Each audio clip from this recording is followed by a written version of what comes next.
Hello, today we will guide you through how to reset cache in Slack application. If Slack has been acting sluggish, showing out-of-date messages, or not loading images and channels correctly, clearing the cache is a quick way to refresh the app without changing your workspaces or conversations. Think of the cache as temporary files Slack saves to speed things up. When those files become outdated or corrupted, a reset can clear the cobwebs. Start by opening the Slack desktop app on your computer. Make sure the window is active so you can see Slack's interface and menus. At the top left of the Slack window, look for the three horizontal lines, often called the hamburger menu. It's a small icon that opens Slack's main menu.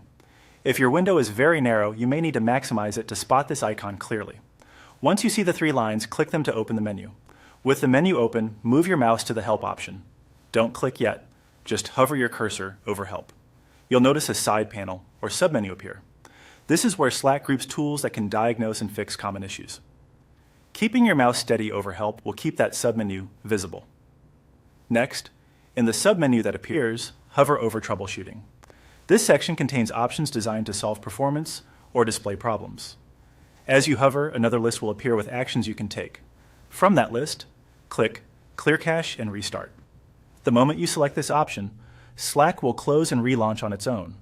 During this process, it removes temporary local files and then starts fresh. This does not delete your messages, channels, or files stored in Slack. It simply clears temporary data that might be causing glitches. Be aware that any unsent drafts or in-progress uploads may be discarded, so it's best to save anything important before you begin. When Slack reopens, give it a moment to reload your workspaces and channels. You should notice that images load more reliably, searches feel snappier, and previously stuck views now display correctly.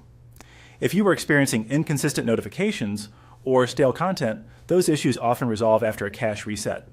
That's all it takes to reset the cache in the Slack application. You've used the built-in help and troubleshooting tools to perform a safe, targeted refresh that can restore performance without changing your settings or removing your data. Thanks for following along, and enjoy a cleaner, faster Slack experience. Esther.